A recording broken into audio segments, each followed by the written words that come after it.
And the most interesting thing I did was put tape on the floor.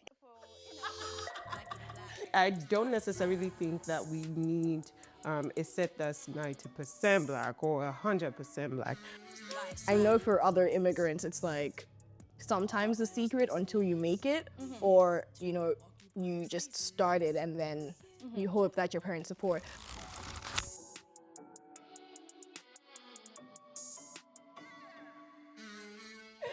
Hi. Welcome to another beautiful. You see how many times I said beautiful? Beautiful episode of Occupy All Spaces, the podcast. Yes, really excited. As you already know, my name is Yejide, and with me here is Alaba, and we are so excited to do another episode of Occupy All Spaces, the podcast. Also, why tell us what Occupy All Spaces is all about. Because now she gotta pretend like she's the guest, but it's not about her today. Tell us why Occupy All Spaces and why we're here, and really why. Yeah, a lot of whys there, so I'm going to answer those whys. Occupy All Spaces is a not-for-profit that wants to empower, educate, and elevate Black people in the film industry in Newfoundland and Labrador, whether they're in it already or whether they aspire to be in it or aspire to inspire to be in it. Yeah, basically it. And so we decided to also make a podcast out of it. Just to make sure that everyone has the opportunity to listen and learn from our amazing professionals, our amazing people in the industry. And yeah, that is the why. Yes, you've heard it. So today... Sorry, before we go, why do you look like that? Comfortable? No, why Pretty? professional? Yeah, because Ife's always hating on my beauty. Well, you guys already know how it is. Hating is crazy. Because I have this nice smile and stuff. No, but like, if you had told me it was formal, I would have come formal. I didn't need to tell you nothing. So you want... This is a mix. This is not about us. Today, it's about Lydia. I cannot wait for you guys to meet this amazing human being. I haven't met her in person. It's my first time. But she's going to tell us all about herself. Lydia, how about you introduce yourself? Oh, thank you, Yejide. Thank you, Ife, for having me. My name is Lydia Makaga. I am originally from Tanzania, East Africa. I wear many hats. I am sometimes an actress, sometimes a playwright, sometimes a production coordinator, sometimes a production manager, and most importantly, a big sister. Say hello. Really, brother. Her youngest. Oh, that's so cute. Oh my gosh. So much responsibility. I know. That's all I'm thinking about, the bills. Am I that big sister who goes outside in the world and says, most importantly? I am not. Because my bank account already reflects that I am that big sister. Oh my God. But we're so happy that you're here. As you've said, you wear so many hats. But one of the things that stuck out to me was like, obviously, like a lot of people know what an actor is, a lot of people know what the other things are, but production manager, production coordinator, what exactly? Oh my God. What does that mean? That's an excellent question. I think it means different things to different people. For me, production coordinating specifically means you're really responsible for making sure that all the different departments in film communicate with each other and are aware what's happening within the production itself. And then with the production manager, that's where the money comes in mind. So you have to make sure that you're staying within the budget, the allocated budget. Yeah. So you're the money person sometimes? Well, sometimes. I don't like to be the money person all the time. But, we're getting there. I want to assume that in that role of a coordinator, Yeah. even within itself, you're wearing so many different hats, correct?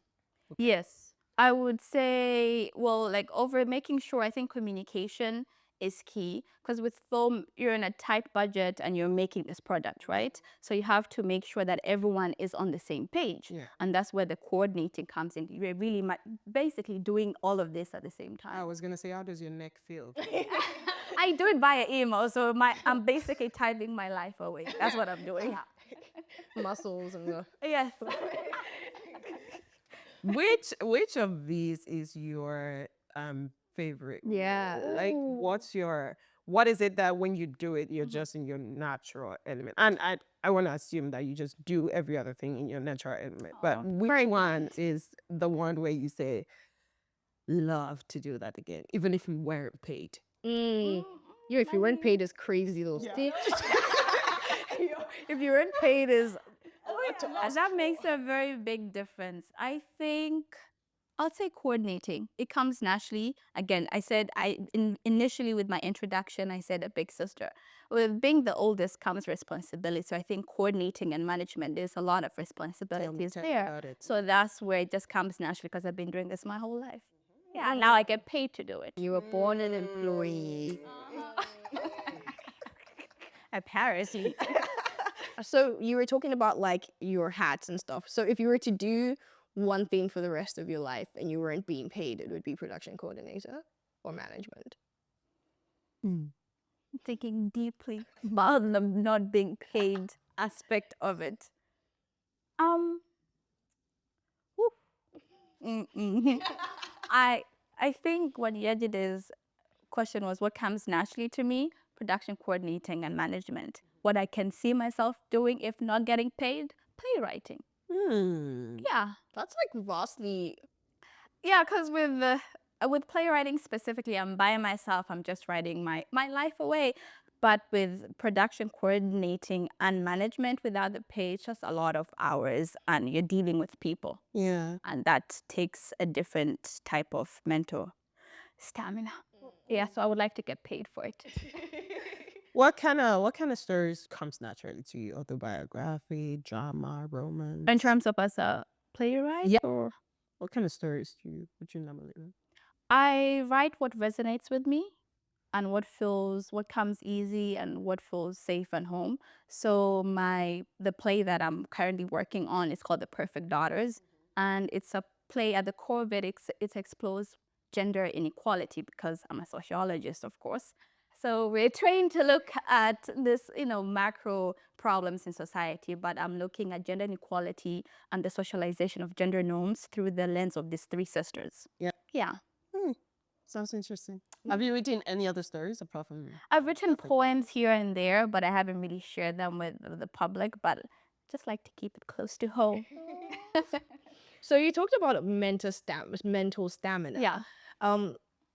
What were the early days like for you? Obviously, coming from Tanzania, coming to Newfoundland, and then you don't study film, you don't study theater, you're studying something completely different, and then now you're doing everything but what you're studying. So what did the early days look like for you?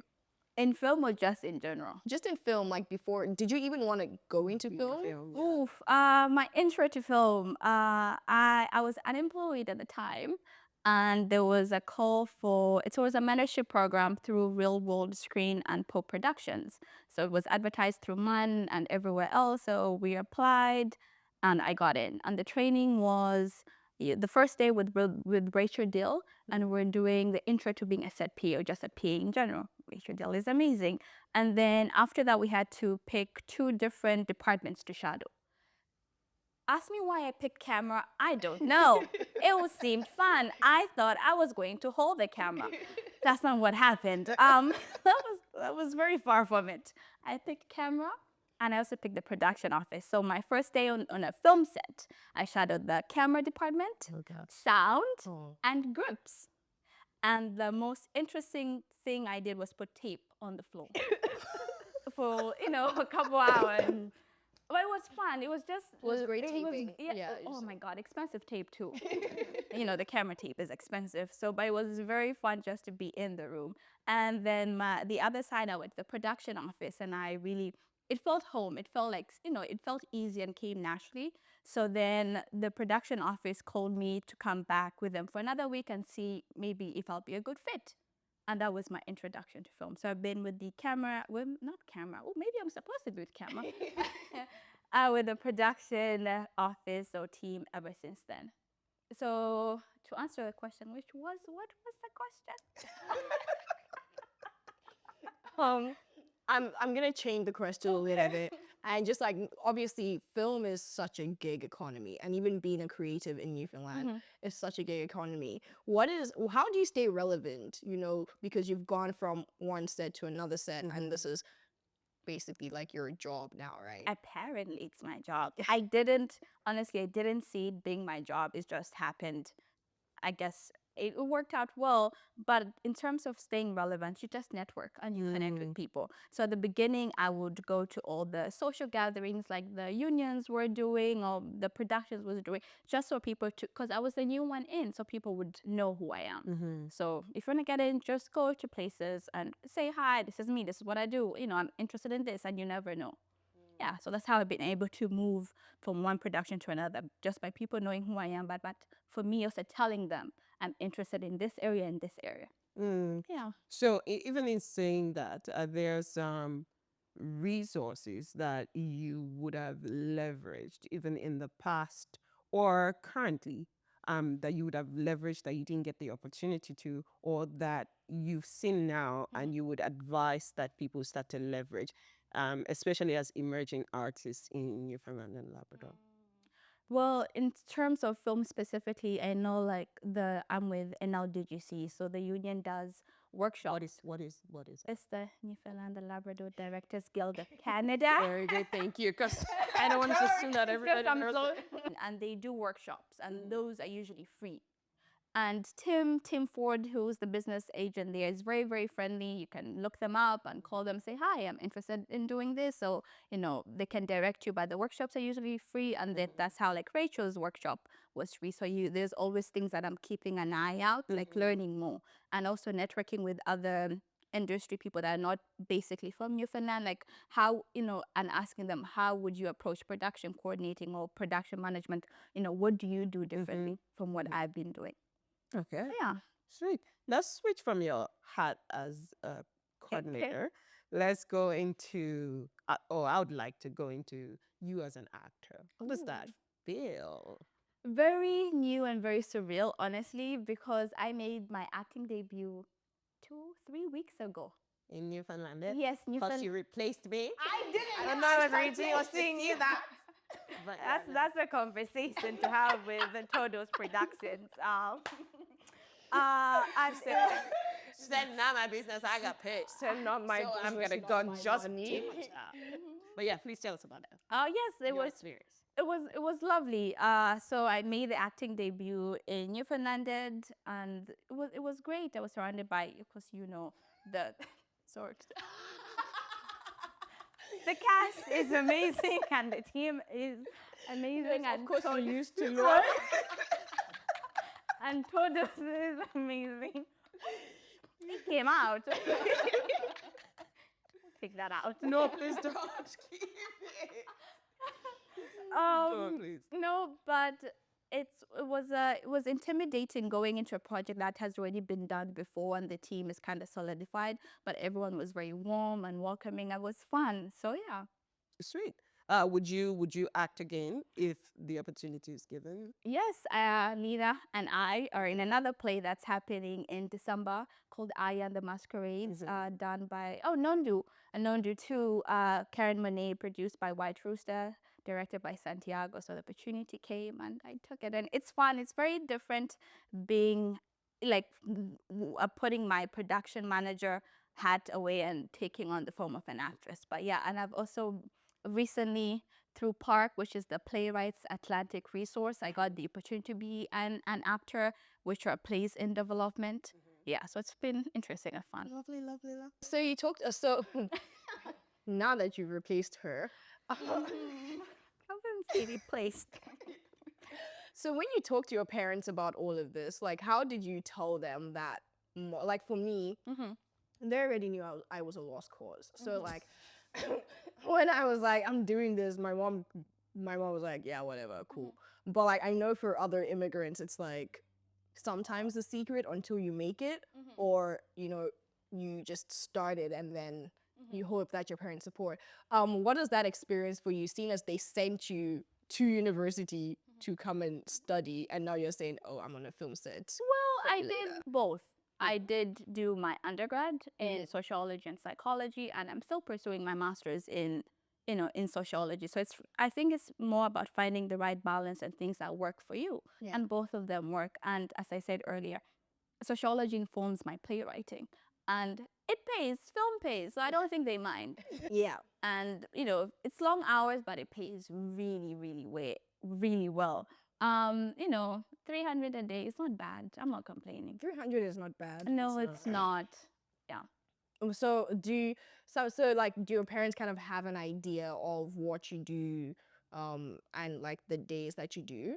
Yes, I understand it's very long hours, and that's the one thing. After doing like one season of something or a season of something, I'm like, I can't do anything else. But I can also afford to say I can't do anything else because it pays that well for me to take time off. So now you have that liberty. Yes. Yeah, and that gives me time to also work on other side projects too. Okay. So as a Black creative, not just a Black creative, a Black woman Who isn't even who is Oh my an God. immigrant, Yeah, who belongs to BIPOC, who is just who has all of these underrepresentations.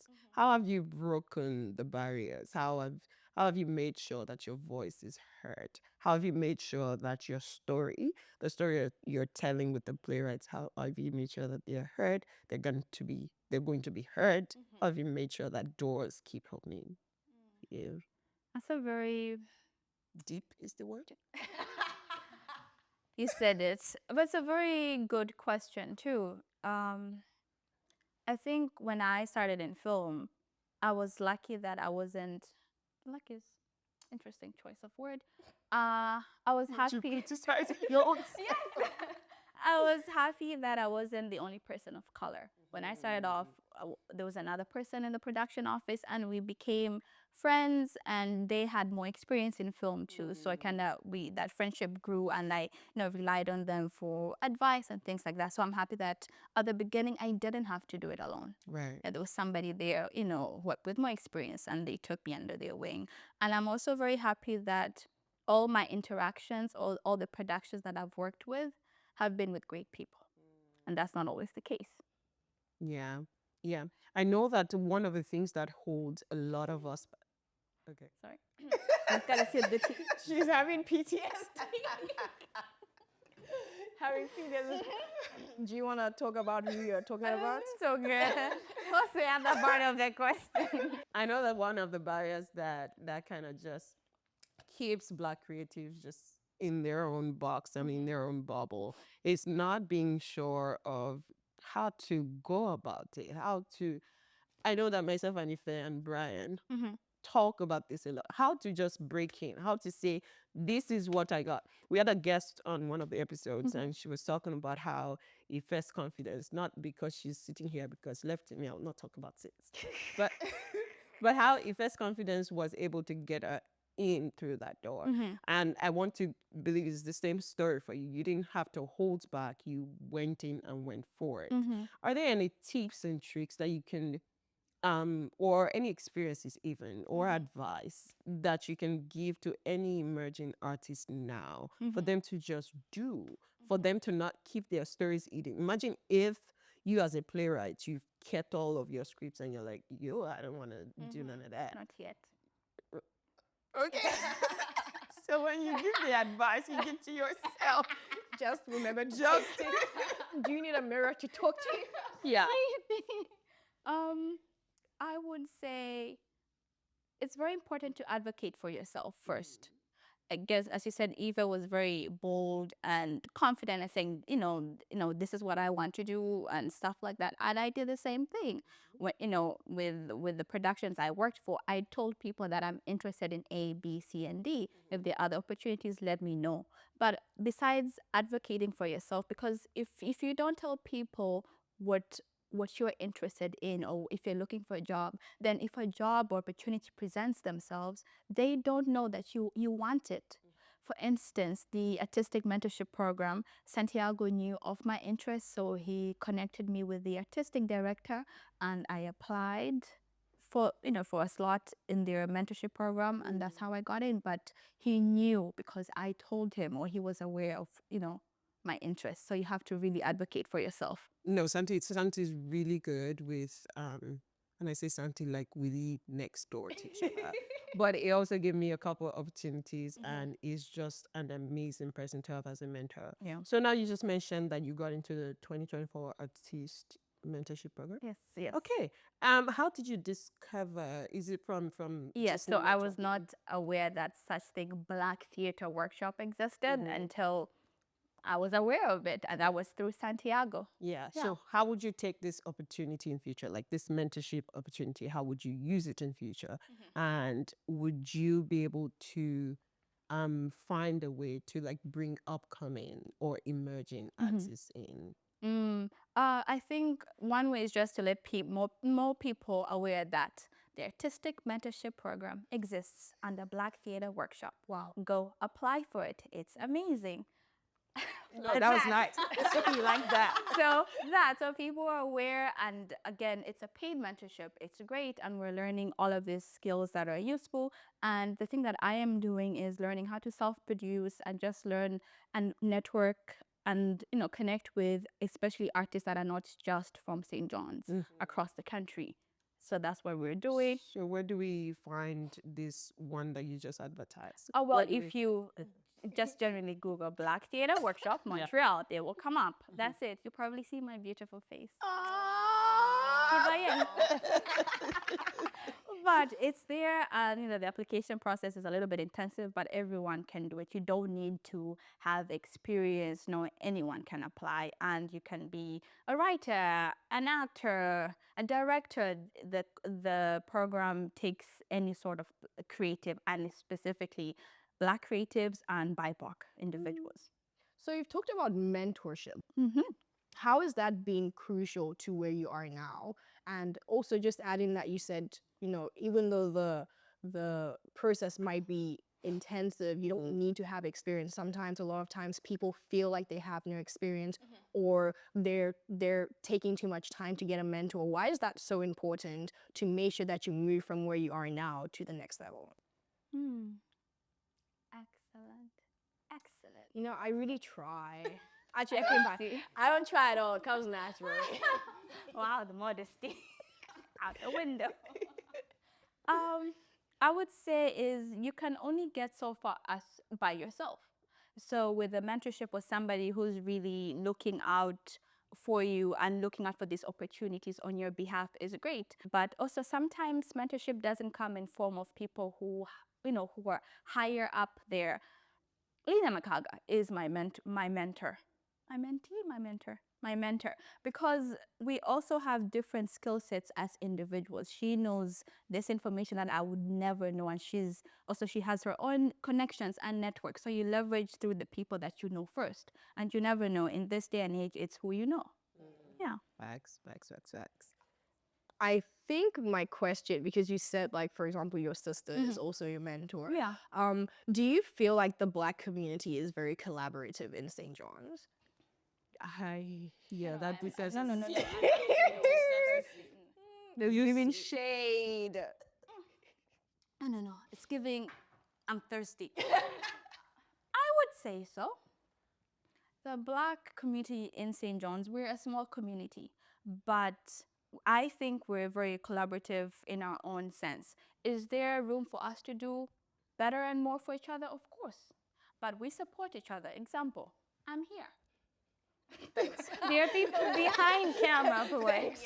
So I really do truly think that we do support each other. There are different ways that we can do more for each other, but with the way St. John's is, we're doing plenty. Yeah. Okay. Yeah. All right. So we've talked about what we should do better as a Black community, where we can find the resources, where we can go. What do you think that Newfoundland and Labrador could do better to elevate our stories? Or even the arts community? What do you think they can do better? Oh my God, how much time do we have? All the time in the world. I'm joking. One by one, Cruz is gonna walk out. I think there has been growth. Occupy All Spaces again is a testament to that, and other organizations that are doing this thing. For instance, MK Sisters Production is a testament. We're a new and upcoming production company. You plug those people. You go ahead and plug. somebody has to do it. Yes. Yes, but there's still room to grow. I think, specifically for film, money, sadly. Yeah. We're in 2024. Life is hard. Where the Money money at, and yo? money. More funding opportunities are needed. But when I say funding opportunities, I mean, let me give you an example. Open Film Festival, for instance, Yeah. is a festival that exists to, showcase independent films by African filmmakers and North American filmmakers. But then they have a hard time finding films by Black North American filmmakers because the filmmakers are there. The problem is funding. So why not give money to people who want to do the thing and can do it well? So please give us money. Not in that sense, but money would be lovely. But also, the other thing about funding is remove the red tape when it comes to funding. The funding opportunities might be there. One, we might not know that they exist. Two, the eligibility criteria. Oh my gosh. We cannot talk about this enough. And Kerry's probably just tired of me saying this now. I'm never eligible. And I can show you all of my, but this is not about me. So I'm just going to go on and back. It's okay. Thank you. Yeah. I feel like I need a therapist session for that. The rant could actually be another episode. Thank you. Please remove the red tape in terms of funding, because people, if the money is there, why not give it to us? Just remove all the little nitty-gritty that really, disqualifies us from even applying or to begin, to begin with. Yeah. And I think we're like, honestly, we are really lucky that we do live in Newfoundland and Labrador, because like I've been hearing from other places that if you don't have permanent residency or if you don't have citizenship, then just don't even look at the website. Yep. Or even, just even knowing, by the time you know what's happening, the deadline has passed. That's true. So it's like, if the things are there, why aren't we seeing it? The other thing is, especially with film, especially for union shows, Yeah. we need to have the union representatives really need to go and connect with just stakeholders in the community. There are people, there's some people who actually want to get in. There are other people who have experience or are learning, but they just don't know how to get in. So the union should kind of, be the bridge in a sense that, okay, people want to become part of the union. This is how to do it. Reach out to us, and then we can facilitate it from there. Yeah. Yes. So are you part of DGC? That's another story. My other point would be for the union specifically is the other red tape is the union agreement for NLDGC only includes citizens and permanent residence holders. So I'm always saying I'm fighting with them, but Tim Ford is very great and he's working on trying to get that rectified in the sense that if you have the experience, if you have the hours, and if you're paying union dues, and I can work legally in the country, You should be. why can't I be a union member? And I think even like the paying union deals part, it's like I'm not a part of you, but then you make me temporarily part of you during the shoot, and then you're Does still not make taking my sense. money, but then you don't accept me afterwards. I think it gives light to a bigger issue of really immigrants and Black creatives only being used when it's comfortable. And when it's necessary. And when, Yeah. It's segment. My other last, before we go ahead. my other last one would be, we have job fairs, right? MAN does the job fairs. Why not have an annual job fair for films? Because when productions come, they're already, with know. all the key departments, they're looking for Toronto, Ontario.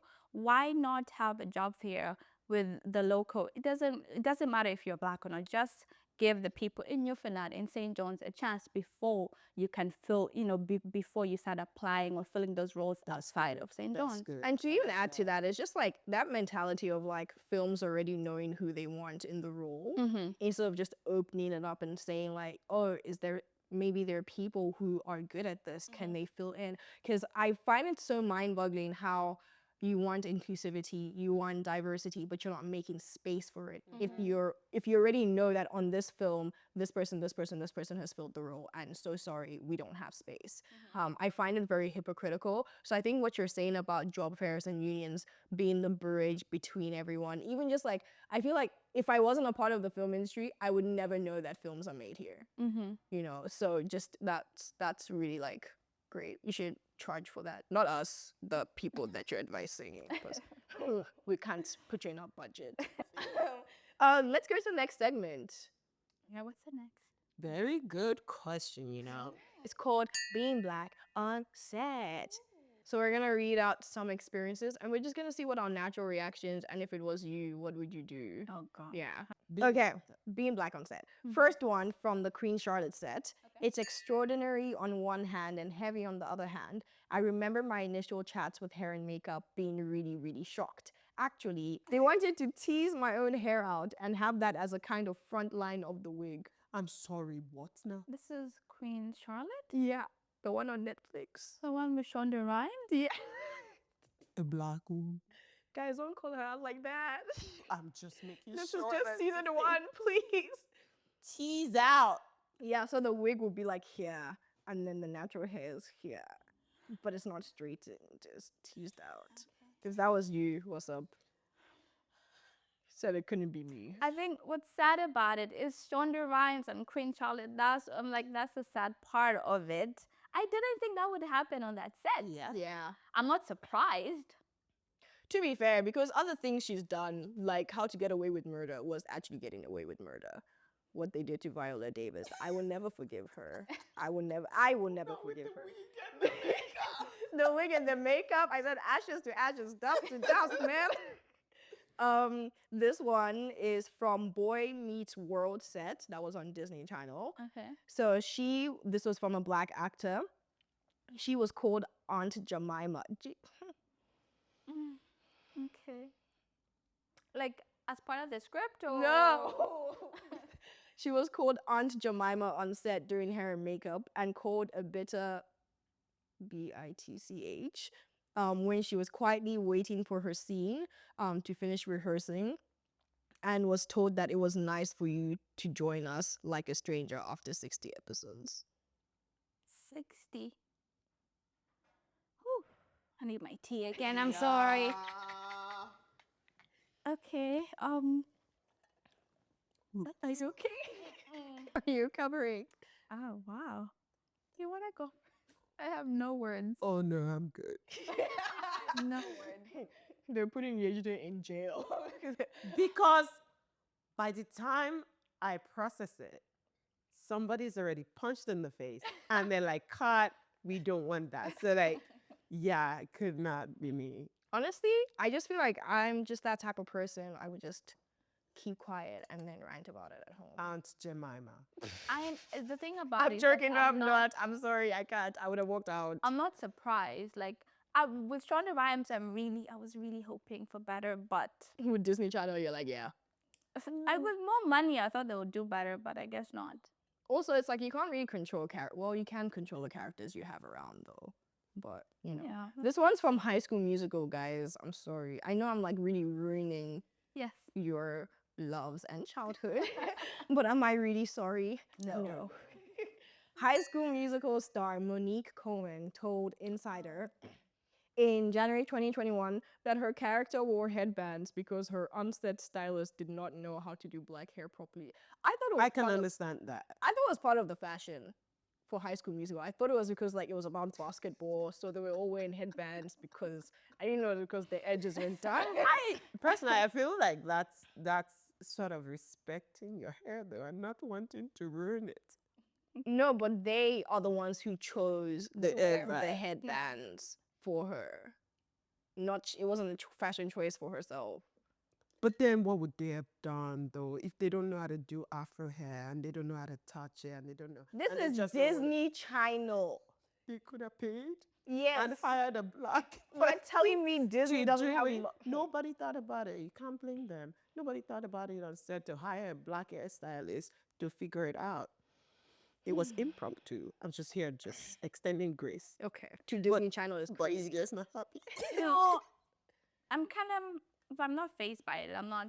Lydia is It's like, nothing new. But like, oh my God, it's like you hear the stories in this community. So I'm like, oh well, it's another day of being. Oh my God.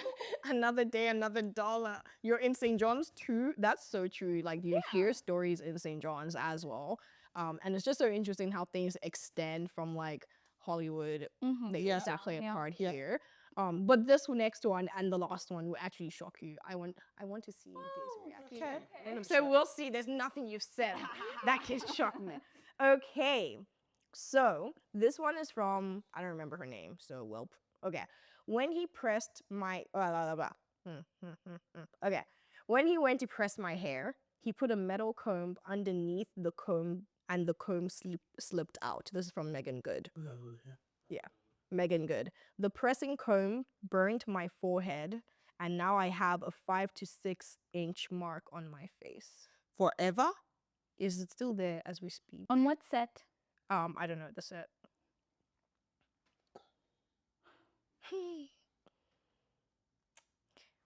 Guys, I'm suing everybody. I'm suing everybody. Hello? Are you okay? Yes. Are you enough? Are you okay? I have no words because I'm not surprised, but that's sad. Truly, truly depressing that none of these stories surprise me. Yeah, it is sad and Yeah, I depressing. feel but like you're it's a response. It's so much trauma. It's like, okay, cool, what's next? Because why are you not fit? that's Why the you one not- that I'm like, hey. Why are you not putting yourself in these people's shoes? I think a better like segue I would say would be Insecure. If you haven't seen Insecure by Issa Rae, after the whole thing was done, she did like a little documentary, and like 90% of the production was Black people. I was like, this is what we should be aspiring to. And she didn't have, well, her budget was high, but she didn't have Disney money. Look what she was pulling off. So Yeah. Yeah. if And you it's so really hard. want to do something, you can do it. As you said, Yeah. people just want us in specific places and in specific roles. Yeah. And the box that they decide that we Yeah. should be in. Exactly. Yeah, and like one of the examples that we had here is like this person having to wake up at 4:30 a.m. To do. to go and get their haircut. And like everyone else would be on set waking up normal hours. And then when he asked why he couldn't get his haircut at work, they said they didn't have the budget for the hair. So it's like, Yeah.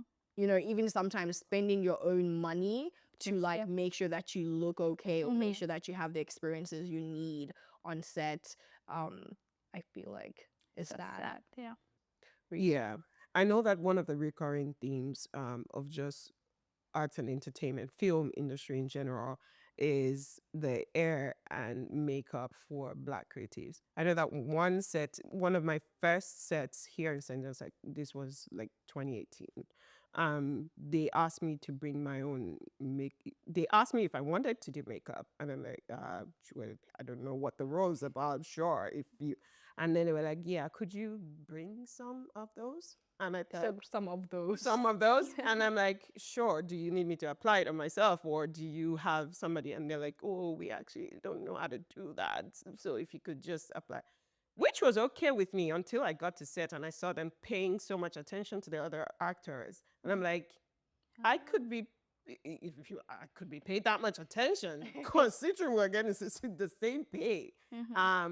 But it just makes me feel like there are no room or no provision for Black, like just providing makeup artists for Black creatives, providing hairstylists. It doesn't cost any extra money for you to hire hairstylists for Black creatives if you're, or for them to even do extra training. If I can train to be a part of this set, if I can train to be a playwright, to be a camera person, why can't I do the full training? If I can train as a camera person to light a Black person and also get the right lighting for a white folk, why can't I do a full training as a makeup artist for every person of color? Yeah. Whether it's Black, whether it's indigenous, whether it's Indian, whether, like, it would just be nice to Yeah. to not feel segregated, to not feel like, oh, you are different and you're just so delicate, I don't want to touch you. It would just be nice to feel like a human being. But yeah. But on the production manager aspect of it, how you make, like, when you are on sets like that, like, how do you make sure that it doesn't happen? I didn't see this coming this way at all. Not to pin Because us you're on this side, you're also on this side. So what are you doing You say the question again. on the production? I'll say it again. You were there. Thought I was gonna forget. How are you coordinating this? So the production manager aspect and production coordinator aspect, how are you making sure that, you know, obviously when you see gaps like that, how do you make sure that, whoa, this has happened to me before. I don't want it to happen to happening? someone else. How can we rectify it? Or have you been in those situations? I have not been an actor in film yet, so, but I know from speaking to other people that, you know, they had to go through that, and they sadly, you know, they did their own makeup or they did their own hair. Sad. No, because it's one of those things where, like, for example, on a set we're on, Yeah. on a set we're on, I was like, okay, this is a black person coming through. I don't feel like the people who are on, well, hair or makeup could do this, right? So, like, the makeup person I knew, so I knew that she would be able to do the person's makeup, but I didn't trust the person, you know? So it was one of those things where I just, like, went to speak to them and I was like, hey, this person's coming through. Can we hire a black, you know, hairstylist, you know? So, and, like, it did, like, she did look at the budget and she was like, I don't know how much, you know. So I did kind of have to, like, go and say, okay, this is how much it'll cost and things. So I'm guessing, like, in the sets that you've been on, you haven't been on in that position. The one set that I've been on that there were actually two black, I think hair or makeup, which was very interesting to see. I was like, oh my God, this is nice. This is new. And well, that happened because the line producer was also a person of color. She was a black woman. So somehow it trickled down. So I would say that if, when I do get in that position of power, that I can oversee that many aspects, then of course I would like to see in the key departments have a person. They don't have to be a person of color, but they know what to deal with in terms of hair texture. Everyone's hair texture. But what you said was so important about trickling down. Yep. Because then you can see how that affects everyone if one person of power is like a person of color or even are aware of, you know. But something that was brought up was, do we want everyone on set to be black or a person of color, or do we want balance? Oh, that question has been asked so many times. I would say people on set who are qualified and trained to be on set. Because then if we want the whole set to be, you know, 100% black, then does that mean we're just picking anyone who's black off the street to go on set? It's people who are qualified regardless of their race to be on set and trained. That's how I would approach it. But also with the things such as with diversity training and anti-racism lectures and stuff like that, you can incorporate that. It can be a practice. It shouldn't just be a one-time off lecture. It can be a practice throughout the production that people are really sensitive and aware of these issues. I honestly, I don't necessarily think that we need a set that's 90% black or 100% black. But I also think that if we were given opportunities enough, then there wouldn't even be room for us to start to create our own space and say we want to segregate ourselves. Yeah. The reason why those platforms are there, why Occupy All Spaces became, was because we didn't have enough room or opportunities up there. And we had to create space and room for ourselves. And in doing that, you're able to recognize that there is a group of people here who can do, and then maybe you see past just Black folks, and you would see the creativity, the talent, the gifts, and all of the things that we can offer. So I don't think that we necessarily need to separate ourselves, but we want to be included. We want to be diverse enough. We want to work with other people. We want to work with other colors. So that's what. But the difference, the only where I would say, if the story is about Black people, it's a Black story. Yep. Then that's a big difference. I'm not saying everyone who's working there should be instead, but it should be dictated by Black individuals who have lived experience about what that story is about. So that's, I think those are very two different things. Thank you so much, Lydia. This was a fun conversation, and I feel like if they gave us the entire day and night, We'll be here we for a will while. be here for a while. Before we let you go, if you had to do this all over again, what are your first 5 steps that you would take? 5. 5 is too small. 5 is too small. No, it's too many. Big baller. It's too many steps. Big baller. Oh my God. Okay, let's do 3. And do what exactly? Do arts again, do playwright again, do project. Oh my Wow. goodness. Wow. Thank you, production coordinator. Again, just doing it again in this career path. What would be your first 5, 6, 10 steps? Because I feel like you don't run out of lists of this. Okay. Thank you. Sorry.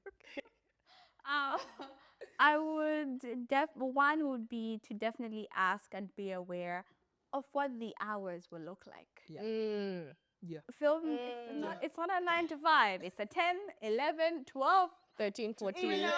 So I think I would ask how long, and that type of thing would be.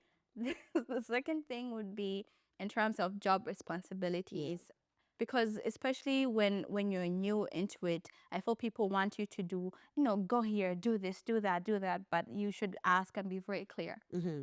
When I'm coming on this as a production coordinator, as ABC, what exactly are your expectations of me? What is my job responsibility? Because that will also help you succeed, because then you're more prepared for it.